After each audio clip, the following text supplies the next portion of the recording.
Alhamdulillah, alhamdulillah ala ni'matil iman,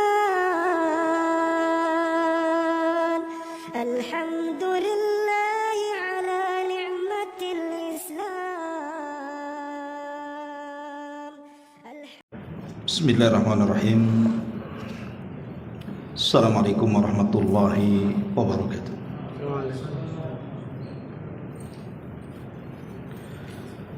Alhamdulillah wassalatu wassalamu ala Rasulillah wa ala alihi wa sahbihi wa mawalah wa la hawla wa la quwata illa billahi wa ba'd.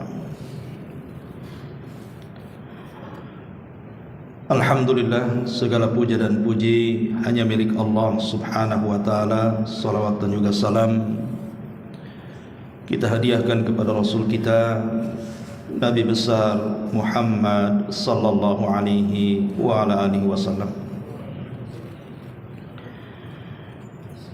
Kajian di malam hari ini kita akan membahas tentang 3 kelompok yang dijamin oleh Nabi sallallahu alaihi wasallam bahwa mereka akan masuk di dalam surga. Dan itu tertuang dalam sebuah hadis yang dikeluarkan oleh Imam Abi Dawud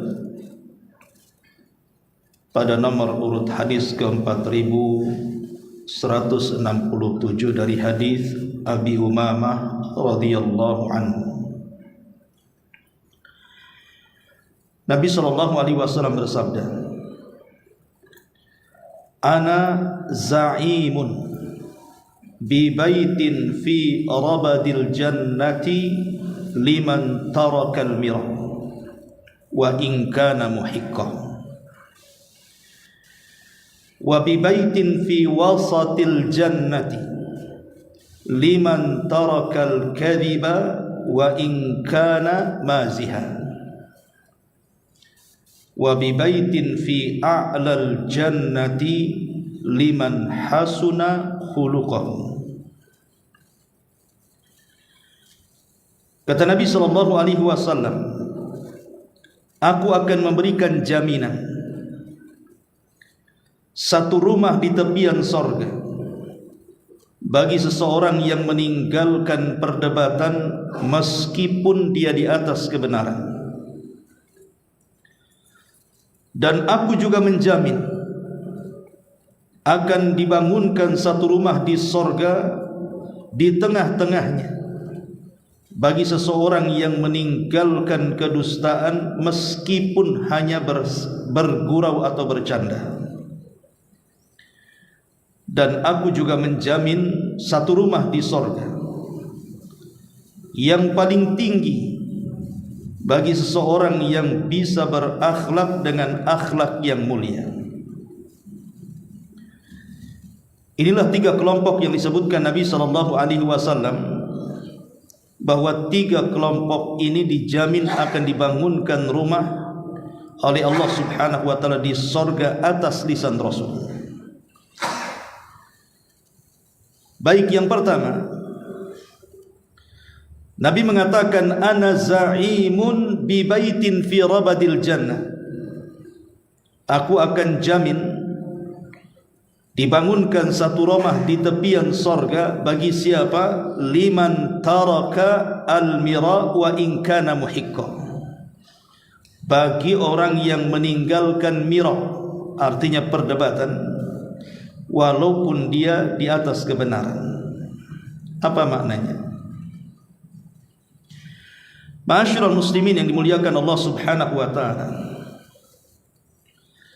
kita tahu bahwa perdebatan dalam Islam itu sangat tercela. Berdebat dalam Islam itu hukumnya tercela.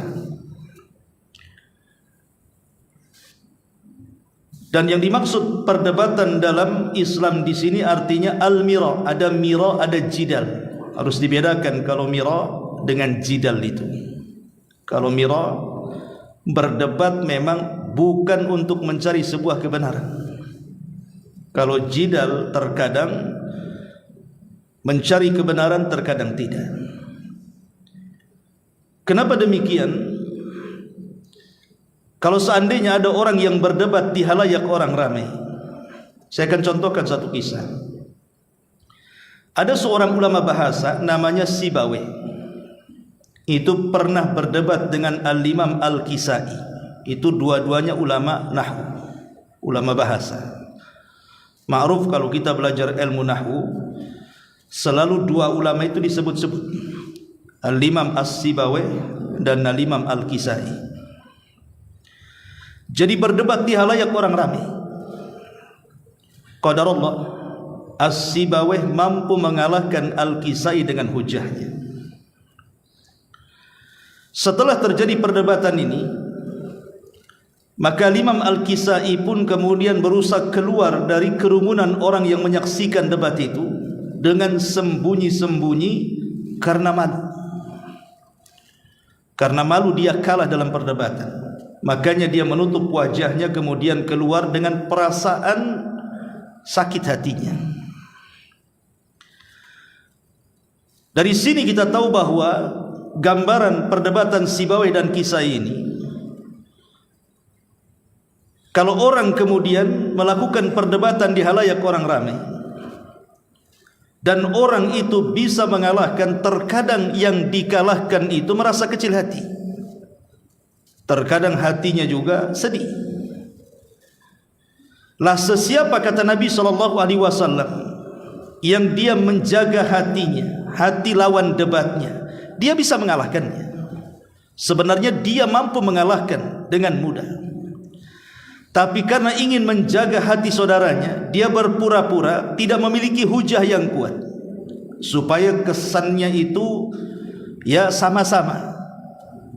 Mungkin tidak ada kalah atau tidak ada menang, ataupun pura-pura kalah, hanya untuk menjaga hati saudaranya. Maka orang yang mampu melakukan seperti ini, inilah yang dimaksud hadis ini. Allah Subhanahu wa ta'ala akan menjamin satu rumah di sorga bagi yang meninggalkan debat, walaupun dia di atas kebenaran. Makanya dalam sejarah ada orang namanya Abu Ubaidah Al-Qasim ibn Salam. Abu Ubaidah Al-Qasim ibn Salam rahimahullahu ta'ala, itu pernah berdebat dengan Imam Syafi'i dalam perkara kalimat quru dalam ayat Al-Quran, wal mutallaqatu yatarabbasna bi anfusihinna thalathata quru.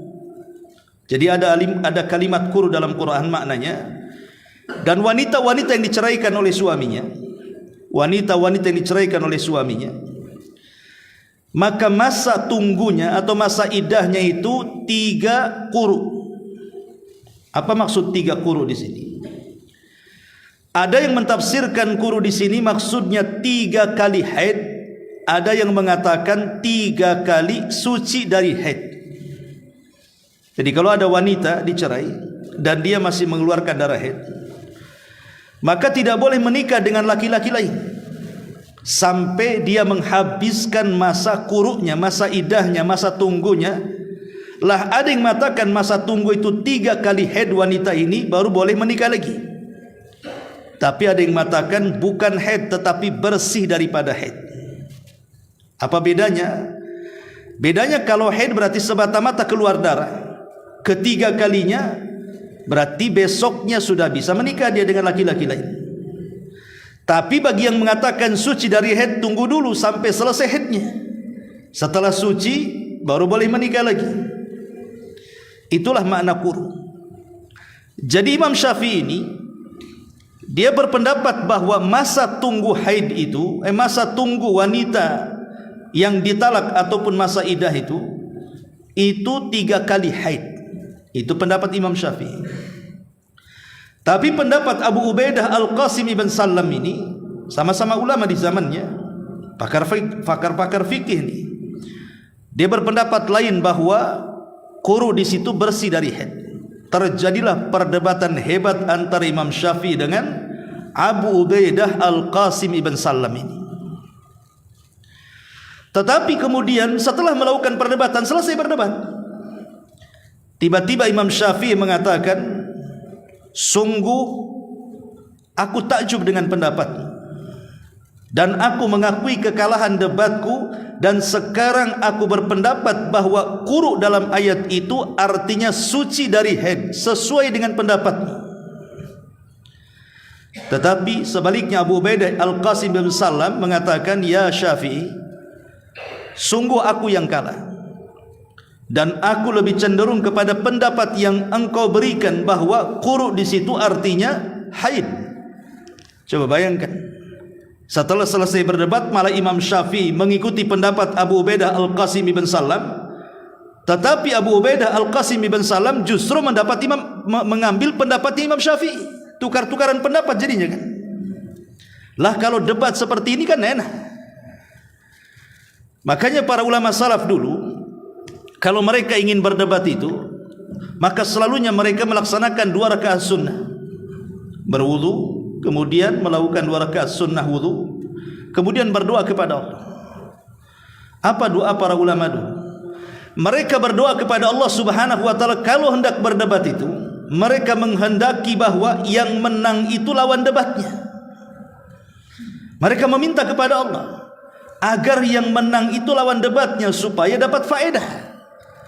Sebab kalau seandainya yang menang kita yang mendebat, kita nggak dapat faedah, nggak dapat ilmu. Itulah yang diprinsipkan oleh Imam Syafi'i rahimahullahu taala, bahwa kalau dia hendak berdebat dia meminta kepada Allah kebenaran itu ada pada lisan lawan debatnya. Kalau ini akhlak ada pada diri kita, tidak mungkin perdebatan itu melahirkan permusuhan dan kedengkian. Karena perdebatan itu melahirkan kebencian dan juga kedengkian, bahkan permusuhan itu, karena masing-masing mempertahankan ego dan kebenarannya menurut dia. Walaupun sudah kalah, jelas-jelas kalah, karena dia tidak menghendaki kebenaran, makanya dia tidak mengakui kebenaran yang ada pada orang lain. Bahkan yang lebih parah lagi, kalau habis berdebat, kemudian lawan debatnya tidak menerima pendapatnya, apa kata dia? Dasar kamu tidak mau kebenaran, katanya. Lah kok bisa dia mengatakan seperti itu? Kamu tidak mau kebenaran, buktinya kau menolak pendapatmu, katanya. Itu memaksakan pendapat dia dikonsumsi orang namanya kan. Tidak boleh dalam berdebat seperti itu. Bahkan kalau seandainya ada kemenangan dalam perdebatan, dia bangga. Tuh kan apa kata saya, yang benar itu saya, katanya. Bukan itu tujuan berdebat itu. Tujuan berdebat adalah masing-masing mencari kebenaran, bukan pembenaran. Ma'asyiral muslimin yang dimuliakan Allah Subhanahu wa taala, karena dampak debat ini banyak. Pertama, bahwa debat ini yurisul adawata wal baghdha, bisa mewarisi permusuhan, bahkan bisa mewarisi kedengkian. Bahkan terkadang orang yang berdebat ini kalau dia kalah, mengucapkan kalimat-kalimat yang tidak layak diucapkan. Makanya hindari perdebatan. Karena sekarang ini musim medsos, terkadang seseorang berdebat di kolom komentar atau antar grup dan begitu seterusnya. Ketika kemudian saling serang, ada orang-orang yang mengucapkan kalimat-kalimat yang menunjukkan dia bukan sedang mencari hidayah atau kebenaran, justru sedang melecehkan dan menghina orang lawan debatnya. Dan itu paling banyak itu. Dan ini bahaya kalau sudah seperti ini kan. Akhirnya melahirkan permusuhan dan juga kebencian. Yang kedua, debat ini menyebabkan haramnya ilmu. Satu hari dari Yunus dia mengatakan, telah dikirim kepadaku sebuah surat dari Maimun ibn Mihran. Isi suratnya, iyyaka wal khusumata wal jidal. Hati-hati engkau, hindari perdebatan dan hindari jidal. Kenapa? Wala tujadilna aliman wala jahilan. Jangan kau berdebat baik mengelawan orang yang alim ataupun orang jahil.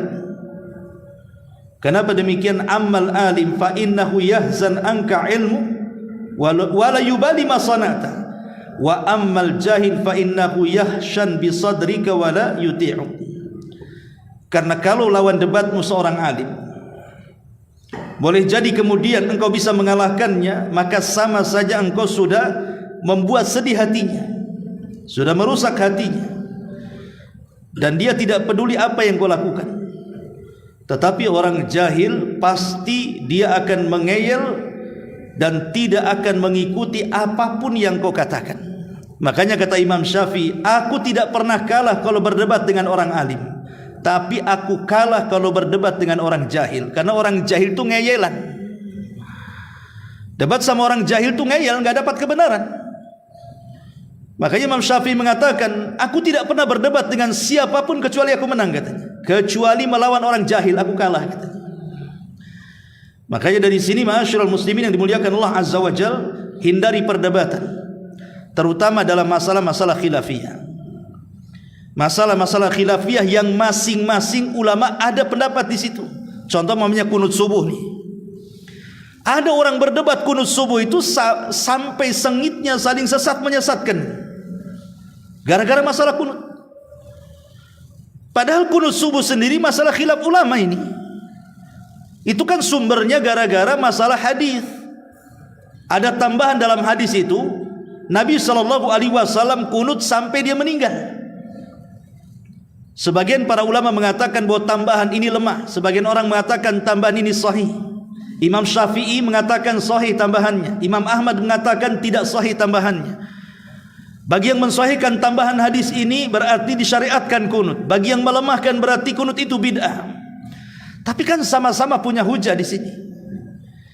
Kalau masalah khilafiyah kemudian diperdebatkan sampai sesat menyesatkan, bid'ah membid'ahkan, ini tidak paham adab perdebatan.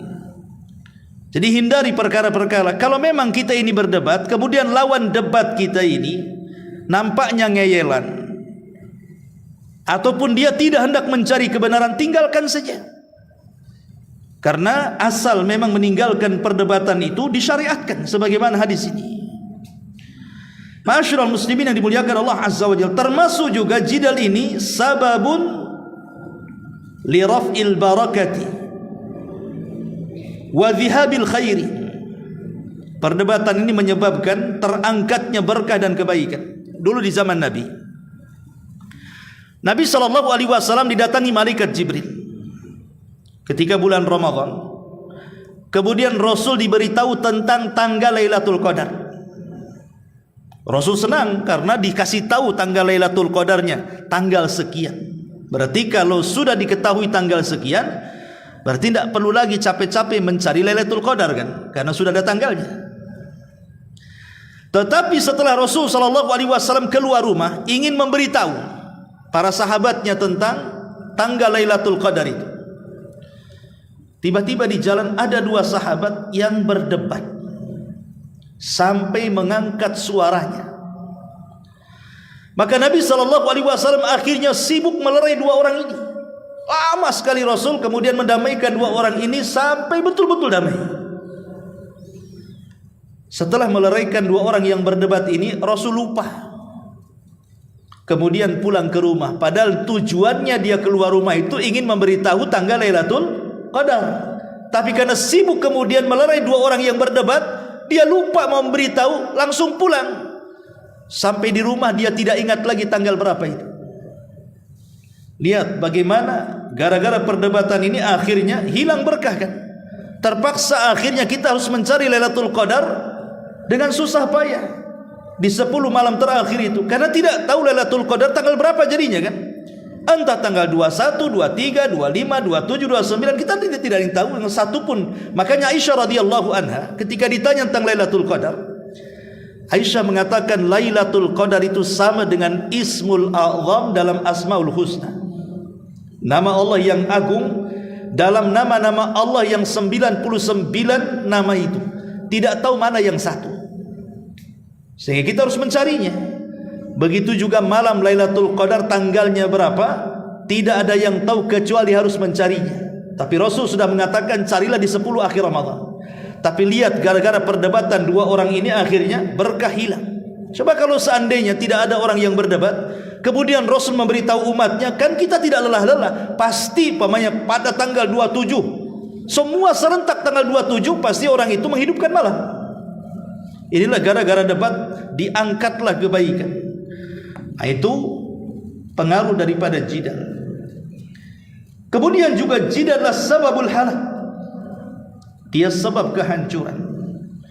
Nabi SAW mengatakan, "Dharuni ma taraktukum fa innama halaka man kana qablakum bi kathrati su'alihim wa ikhtilafihim ala anbiya'ihim."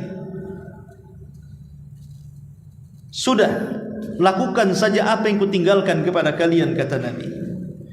Karena hancurnya umat sebelum kalian, terlampau banyak pertanyaan mereka dan perselisihan mereka terhadap nabi-nabi mereka. Lihat Bani Israel ketika berdebat dengan Nabi Musa soal sapi betina. Ketika ada orang yang meninggal dunia dan orang itu pejabat besar di tengah-tengah Bani Israel, kemudian yang membunuh ini menyembunyikan pembunuhannya dan menuduh kabilah yang lain membunuhnya, sehingga hampir terjadi perang gara-gara tuduhan membunuh. Kemudian mereka datang kepada Nabi Musa mengatakan, "Ya Musa, bisa enggak kau tunjukkan kepada kami siapa pembunuhnya?" Maka Nabi Musa berdoa kepada Allah Azza wa Jalla. Kemudian Allah memerintahkan, kalau begitu sembelihlah seekor sapi betina, nanti dengan itu akan teruraikan siapa pembunuhnya. Kalau sampai di sini Bani Israel langsung melakukannya, menyembelih sapi betina, selesai, langsung terungkap pembunuhnya. Tapi mereka malah menuduh Nabi Musa ini main-main, seolah-olah kami ini bertanya soal siapa pembunuhnya, kenapa engkau pula meminta kami untuk menyembelih seekor sapi betina? Apa hubungan siapa pembunuh dengan sapi betina ini? Tapi Musa alaihi salam mengatakan, apakah aku main-main dengan perintah Allah? Kemudian mereka mulai berdebat dengan Nabi Musa soal apa warnanya, berapa usianya, sudahkah di pekerjaan ataukah dia liar, dan begitu seterusnya. Setelah kemudian diberikan jawaban-jawabannya, hampir-hampir mereka tidak bisa melaksanakannya. Hampir-hampir mereka tidak bisa melaksanakannya. Dan mereka tahu konsekuensinya. Kalau mereka batalkan nih penyembelihan sapi ini, pasti akan turun azab kepada mereka. Maka mereka berusaha untuk mencari sapi betina. Rupanya ada yang punya milik anak yatim, tetapi harganya karena sudah diberitahu malaikat dan mengatakan kepada anak yatim ini, jangan kau jual sapimu kecuali dengan seharga emas seberat sapimu. Kalau mereka mau emas seberat sapimu, kasihkan sapimu. Bingunglah cari emas seberat sapi. Tapi kalau mereka tidak melakukan, akan turun azab masalahnya. Terpaksa mereka mengumpulkan apa? Emas-emas dari kalung, gelang, anting istri-istri mereka, anak-anak gadis mereka, kemudian dikumpulkan jadi satu. Nyusahkan diri sendiri. Nah, inilah kenapa kemudian jidal ini menyebabkan kehancuran. Bahkan yang lebih daripada itu, jidal ini juga menyebabkan seseorang masuk neraka.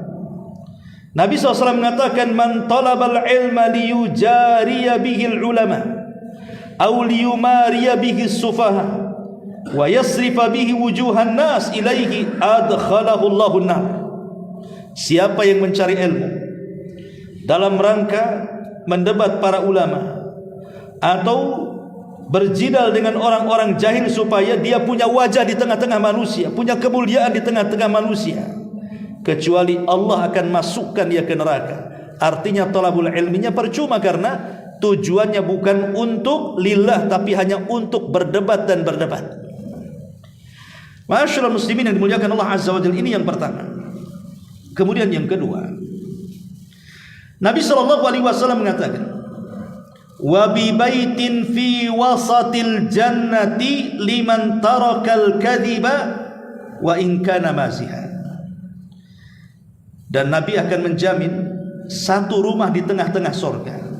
Syaratnya meninggalkan dusta walaupun hanya bersendau gurau belaka. Kita lihat, kalau kita melihat ada orang yang sedang melawak gitu, para pelawak ya. Terkadang mereka supaya manusia tertawa, terkadang mereka membuat cerita-cerita lucu kan? Yang parahnya lagi bukan hanya mengarang cerita-cerita lucu, kadang-kadang menghina lawan lawaknya, akhirnya menimbulkan decak tawa karena dianggap lucu. Ma'asyiral muslimin yang dimuliakan Allah Subhanahu wa taala, tidak boleh bercanda kalau di dalamnya ada dusta. Kalau dusta dalam candaan saja tidak boleh, apalagi bukan dalam candaan. Makanya ulama mengatakan ada beberapa tempat orang itu tidak boleh bercanda. Pertama, menakut-nakuti seorang muslim, tidak boleh bercanda. Pamannya ambil pisau, kemudian diarah-arahkan ke wajah dia. Sebenarnya dia sedang bercanda, tapi karena dia sedang menakut-nakuti seorang muslim, tidak boleh bercanda dalam menakut-nakuti seorang muslim. Kenapa demikian? Karena Rasul yang mengatakan la yahillu li muslimin an yurawwi'a musliman, tidak halal alias haram bagi seorang muslim membuat takut muslim yang lainnya, walaupun sebatas candaan. Yang kedua, ya, tidak boleh bercanda dalam rangka melecehkan kelompok-kelompok tertentu. Tidak boleh bercanda dalam rangka melecehkan kelompok tertentu, suku tertentu, ras tertentu. Tidak boleh. Allah Subhanahu wa taala berfirman dalam surah Al-Hujurat ayat 11 itu, ya ayyuhalladzina amanu la yaskhar qaumun min qaumin asa an yakunu khairan minhum. Wahai orang-orang yang beriman, janganlah sekumpulan orang-orang di antara kalian merendahkan kumpulan yang lainnya, karena boleh jadi yang ditertawakan itu jauh lebih baik dibandingkan mereka. Tidak boleh. Karena ada orang yang kemudian melecehkan kelompok yang lainnya dengan cara apa? Dengan cara candaan. Entah mungkin menghina warna kulitnya, entah mungkin menghina dialek bahasanya, entah mungkin menghina budayanya, dan begitu seterusnya. Walaupun bercanda tidak boleh. Ini bukan tempat bercanda ya. Kemudian yang ketiga, tidak boleh canda itu isinya tuduhan ataupun fitnah terhadap orang. Tidak boleh bercanda, walaupun bercanda kalau di dalamnya ada fitnah, ada tuduhan kepada orang lain, maka sangat dilarang oleh para ulama. Ini yang ketiga. Kemudian yang keempat, jangan pula bercanda kepada orang yang tidak suka bercanda. Kan ada orang yang tidak suka bercanda kan? Ada orang itu tipenya serius saja. Jangan bercanda kepada orang yang tidak suka bercanda, bisa tersinggung dia. Kemudian juga jangan bercanda dalam perkara-perkara serius, di pengadilan, di persidangan. Tidak boleh seseorang saksi bercanda dengan hakim di situ. Ini serius, sedang memutuskan sebuah perkara. Ataupun di majelis-majelis penguasa, di majelis-majelis ilmu. Ini bukan tempat bercanda. Jadi harus dipahami bahwa jangan bercanda dalam perkara-perkara yang sedang serius. Kemudian juga tidak boleh bercanda dalam kedustaan. Syekh bin Baz pernah ditanya, saya melihat salah satu YouTube tentang seorang syekh bertanya kepada Syekh bin Baz tentang orang tua yang menceritakan sebelum tidur anaknya, di mana dalam cerita-cerita itu ada pendidikan di dalamnya. Mungkin zaman dulu itu kan ada cerita-cerita rakyat lah, semacam mungkin cerita kera dengan kura-kura gitu ya.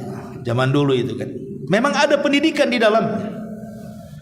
Atau mencerita-cerita fiktif tapi ada pelajaran di dalamnya. Jadi Syekh bin Baz ditanya, boleh enggak orang tua bercerita dengan cerita fiktif dan di dalamnya ada pelajaran untuk anaknya? Maka Syekh bin Baz mengatakan sebaiknya tidak dilakukan. Banyak kisah-kisah yang jauh lebih baik dari itu dan tersimpan pendidikan di dalamnya. Seperti kisahnya para nabi, kisahnya para ulama, kisahnya para sahabat. Kenapa harus mengambil kisah-kisah yang tidak ada kisahnya? Kisah fiktif. Ya. Artinya kalau menceritakan saja dan ada pendidikannya dilarang, maka bercanda dalam kedustaan juga lebih dilarang lagi. Maka tidak boleh, karena dusta itu sendiri adalah dosa besar. Iyyakum wal kadhiba fa innal kadhiba yahdi ilal fujur wal fujuru yahdi ilan nar. Hati-hati jangan berdusta, karena dusta itu mengantarkan kepada perangai keburukan, dan keburukan itu pasti mengarah ke neraka. Dusta yang dibolehkan itu cuma 3 perkara saja. Pertama, dalam rangka islah. Ada 2 orang yang bertengkar, kemudian kita hendak mengislah keduanya, terpaksa harus berdusta. Itu dibolehkan, karena tujuannya mengislah. Yang kedua, berdusta untuk menjaga darah seorang muslim. Antum punya tetangga, satu muslim, satu kafir. Tetangga yang kafir mau membunuh tetangga yang muslim, antum sembunyikan di rumah. Kemudian antum katakan tidak ada di sini dia. Berdusta, tapi boleh karena ingin menjaga nyawanya orang muslim. Atau berdusta dalam keluarga. Suami berdusta soal makanan, bilang enak padahal tak enak. Suami bicara soal pakaian, tak bagus dibilang bagus, tidak cantik dibilang cantik, hanya untuk keharmonisan keluarga, dibolehkan. Tetapi candaan dusta-dusta yang lainnya, walaupun bercanda, tetap tidak boleh. Kenapa? Karena ada hadis Nabi mengatakan, wailun lilladzi yuhaddits fayakdzib liyudhika bihil qaum wailun lahum wa wailun lahum. Celaka seseorang yang berbicara dusta untuk membuat orang tertawa. Celaka dia dan celaka dia. Ini yang kedua.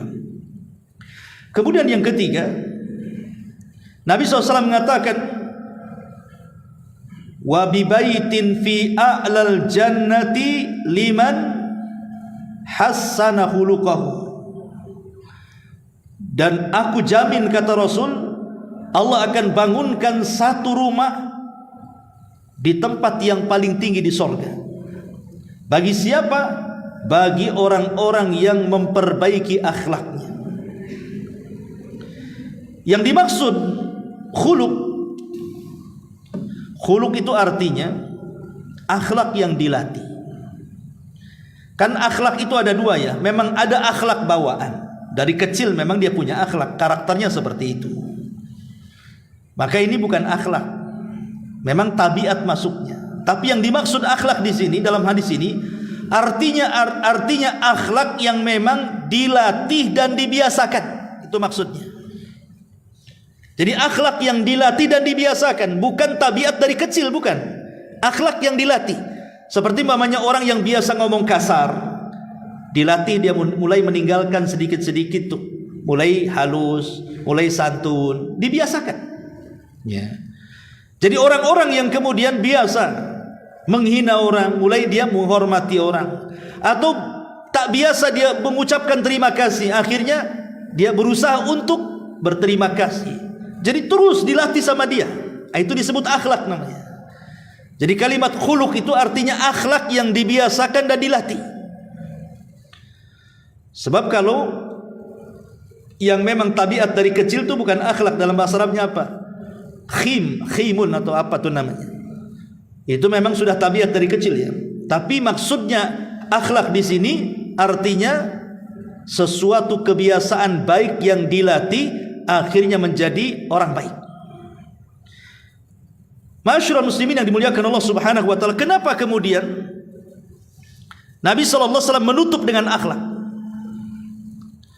Dan Allah Subhanahu wa taala membuatkan rumah paling tinggi. Kalau pertama kan di pinggiran sorga, bagi orang yang meninggalkan debat walaupun dia di atas kebenaran. Yang kedua, mulai di tengah sorga, bagi orang yang meninggalkan dusta walaupun dia bercanda. Baru yang terakhir dibuatkan rumah paling tinggi di sorga bagi yang memperbaiki akhlaknya. Kenapa kemudian Rasul menutup dengan akhlak di sini? Di mana akhlak itulah yang kemudian menjadikan titik paling tinggi di sorga bagi orang-orang yang masuk dalam sorga. Karena kebanyakan orang masuk neraka itu lisannya. Kebanyakan orang masuk neraka itu karena lisan. Makanya kenapa berdebat itu amalan lisan. Dusta itu amalan lisan. Kemudian ditutup dengan akhlak. Sebab kalau orang tidak berakhlak, maka lisannya itu tidak akan berakhlak. Dan ketika kemudian lisannya tidak berakhlak, Rasul mengatakan kepada Mu'adz bin Jabal radhiyallahu an, "Thaqilatka umuka ya Mu'adz." Celaka engkau wahai Mu'adz. "Wa hal yakubbun nas fi nari jahannam illa hasaidu alsinatihim." Bukankah kebanyakan orang masuk ke dalam jahanam itu akibat lisan-lisan mereka? Shadaqa Rasulullah. Ya, memang sangat benar ucapan Rasul. Lihat dosa-dosa lisan itu. Dari ghibah, itu dosa lisan. Namimah, itu dosa lisan. Menghina, melaknat, itu dosa lisan. Lah, dosa-dosa lisan ini membahayakan para pelakunya. Bahkan bisa menggugurkan amalan-amalan sunnah yang sudah kita kerjakan. Anggaplah Anda sholat malamnya nggak pernah tinggal, puasa sunnahnya nggak pernah tinggal, baca Qur'annya nggak pernah tinggal, sedekahnya nggak pernah tinggal. Tapi kalau lisannya tidak baik, itu sholat sunnah, puasa sunnah, sedekah sunnah, baca Qur'an dan begitu seterusnya, itu bisa gugur, nggak dapat pahala. Mana dalilnya? Abu Hurairah radhiyallahu anhu menceritakan sebuah hadis yang dikeluarkan Imam Bukhari di dalam Adabil Mufrad. Ada seseorang bertanya kepada Nabi sallallahu alaihi wasallam, "Ya Rasulullah, inna fulanatan taqumul laila wa tasumun nahar wa tasaddaqat bi fuduli amwaliha wa taf'al walakin tu'dhi jiranaha bi lisaniha."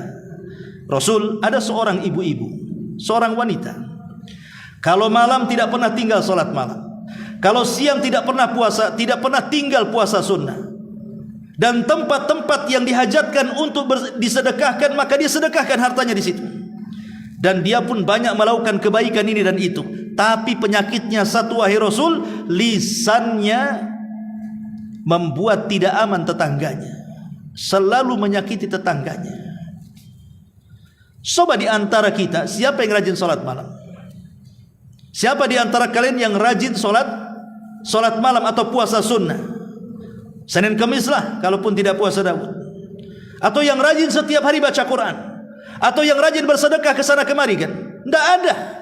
Tapi wanita ini sempurna, sholat malamnya, ia puasa sunnahnya, ia baca Qurannya, sedekahnya oke, berbuat kebaikannya banyak. Tetapi penyakitnya satu, lisannya tidak bisa dijaga kepada tetangganya. Apa kata Rasul? Kata Nabi sallallahu alaihi wasallam, "La khaira fiha hiya min ahlin nar." Wanita itu tidak ada kebaikannya, kata Rasul. Bahkan wanita itu layak masuk neraka. Lalu buat apa puasanya? Buat apa solatnya? Buat apa sedekahnya? Buat apa baca Qur'annya? Kalau harus hangus gara-gara dosa lisannya. Makanya dosa lisan ini luar biasa. Di zaman Nabi SAW ada dua orang bertengkar soal nasab. Yang satu mengatakan, "Tahu enggak kamu siapa saya?" katanya. "Tahu enggak kamu siapa saya?" Dengan sombongnya dia mengatakan. Kata kawannya, "Emang siapa kamu?" Dia mengatakan, "Ana fulan, ibn fulan, ibn fulan, ibn fulan, ibn fulan." 9 kakeknya disebut dengan bangganya. Karena kakek-kakeknya itu orang-orang hebat menurut dia. Setelah dia menyebutkan, karena ingat orang Arab itu kan berbangga dengan nasab biasa, makanya mereka itu paling hafal nama-nama kakek mereka itu. Dari mulai kakek pertama, kedua, ketiga, keempat mereka hafal. Silsilah mereka itu sampai di mana mereka hafal. Kita ini nggak hafal. Kakek kedua saja kita tidak tahu siapa nama kakek kedua kita. Kita hafalnya ya orang tua sama bapaknya orang tua. Nah, kalau bapak-bapaknya orang tua, bingung tuh namanya tuh. Karena kita tidak pernah berbangga dengan nasab, kecuali dari daerah keraton gitu ya, yang ada darah-darah birunya. Tapi di Arab itu mereka berbangga dengan nasab, sehingga kemudian saking bangganya dengan nasab, dia sebutkan 9 kakeknya ke atas. Mulai dia menghina kawannya dan mengatakan, "Amma anta fala ummalak," katanya. "Adapun engkau, saya yakin tidak punya nasab sebaik aku," katanya. Dengan sombongnya dia.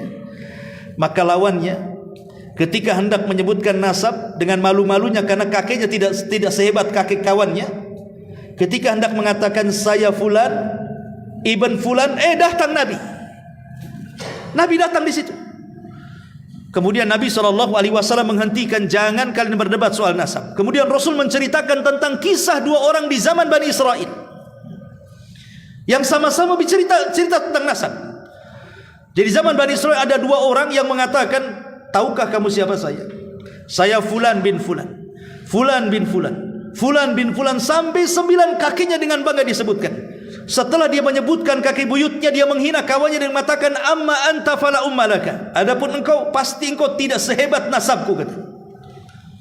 Kemudian orang ini dengan malu-malunya menyebutkan, baik, saya Fulan ibn Fulan, Fulan ibn Fulan. Baru menyebut kakek buyut yang ketiga, mau menyebut kakek buyut yang keempat, dia sadar bahwa kakek buyut yang keempat itu bukan muslim, kafir. Dia tidak mau menyebutkannya. Akhirnya dia ulang, ana Fulan ibnu Fulan, ibnu Fulan, ibnu Fulan, ibnul Islam. Yang keempatnya diganti Islam, karena yang keempatnya kafir. Jadi dia mengatakan, ana Fulan ibnu Fulan, ibnu Fulan, ibnul Islam, katanya. Allah takdirkan dua-duanya meninggal. Yang pertama berbangga dengan nasab tanpa peduli apakah kakek buyutnya muslim kafir, Allah masukkan ke neraka. Tapi yang kedua, yang dia tidak berbangga dengan kakek buyutnya yang kafir, dia hanya berbangga dengan kakek buyutnya yang muslim, Allah masukkan ke surga. Lihat ikhwatu fiddin, muliakan Allah azza wa jalla. Hadis ini sahih, ya. Orang ini masuk ke neraka bukan karena zalim, kan?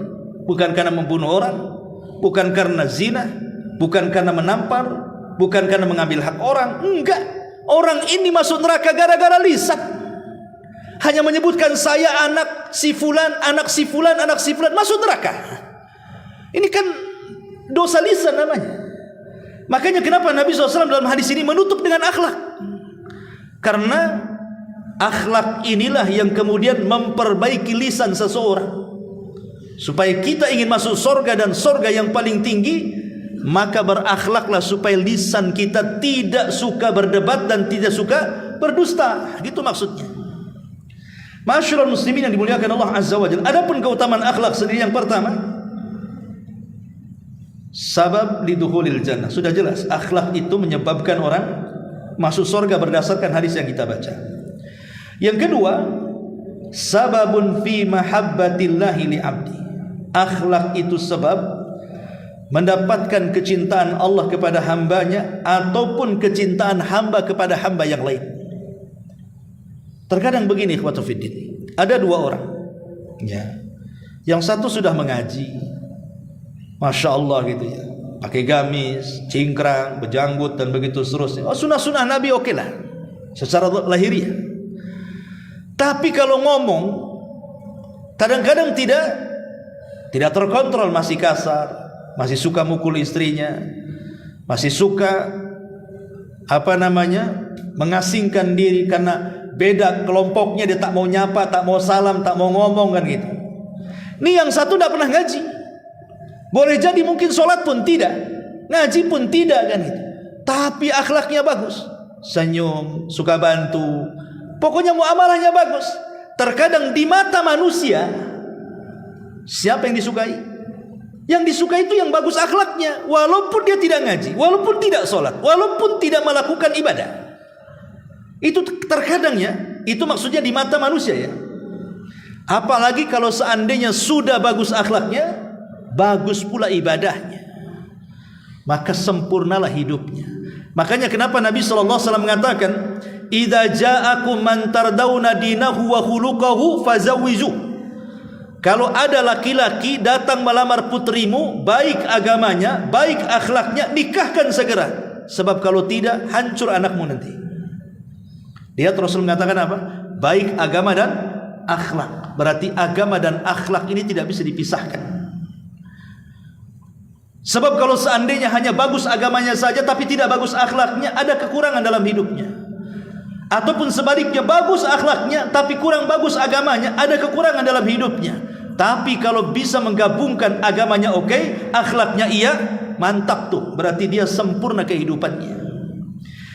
Ma'asyiral muslimin yang dimuliakan Allah Azza wa Jalla, ini yang ketiga. Yang keempat, akhlak ini bisa memberatkan timbangan.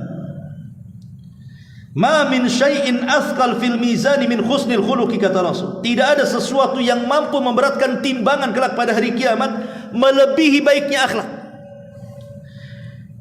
Dan baiknya akhlak itu ada pada 5 tempat. Orang dikatakan baik. Baik akhlak itu ada di 5 tempat. Pertama, kata para ulama, talaqatul wajhi indal liqa. Wajah yang tidak menyeramkan ketika berjumpa dengan saudaranya. Artinya wajah yang menyenangkan, senyum, kata-katanya santun, matanya sayu tidak melotot gitu ya. Kemudian wajahnya juga menghadap kepada orang yang diajak bicara, walaupun yang diajak bicara itu mungkin lebih rendah dibandingkan dia. Itu namanya talaqatul wajhi. Karena Nabi SAW mengatakan, la tahqirana minal ma'rufi syai'an walau an talqa akhaka biwajhin talqin. Jangan remehkan sekecil apapun kebaikan, walaupun hanya berjumpa dengan temanmu, dengan saudaramu, dengan wajah yang menyenangkan. Yang kedua, thayyibul qawli, lisan yang dijaga sehingga tidak menyayat hati manusia. Karena sering saya katakan, ikhwan, terkadang kalau kita ini ngomong kasar sama orangnya, terkadang kita sendiri yang ngomong menyesal. Kenapa tadi saya ngomong begitu? Kenapa saya ngomong kasar sama dia? Terkadang seperti itu kan. Kalau kita ini terlampau kasar ngomongnya, kita yang ngomong sendiri terkadang menyesal. Kenapa sih tadi ngomong begitu? Itu kita yang ngomong itu. Yang dengar sakit hati. Kenapa dia mengatakan saya begini-begini? Awas saja dia. Itu yang diajak bicara sakit hati. Yang mendengar orang-orang sekitarnya mencaci maki. Siapa orang itu kasar sekali? Kan begitu kalau orang kasar ngomongnya kan. Kita yang ngomong menyesal, yang diajak ngomong juga sakit hati. Orang-orang di sekitar yang melihat pun mengutuk kita. Nah itulah makanya. Tapi coba sebaliknya. Kalau kita ini ngomongnya halus, santun, bagus, yang ngomong saja senang karena kita tidak ada beban menyakiti orang. Yang diajak ngomong hatinya juga lembut, senang, pengen bicara dengan dia lagi, pengen ngobrol dengan dia lagi. Orang-orang di sekitarnya pun muji, Masya Allah, orang itu santun kali. Lah ini makanya ini bagian daripada akhlak thayyibatul qaul namanya ya. Nabi SAW mengatakan wal kalimatu thayyibatu shadaqatun. Kalimat yang baik itu bagian daripada sedekah. Yang ketiga, kaful adha. Kaful adha. Artinya kaful adha di sini jangan sampai mendatangkan madarat kepada orang lain.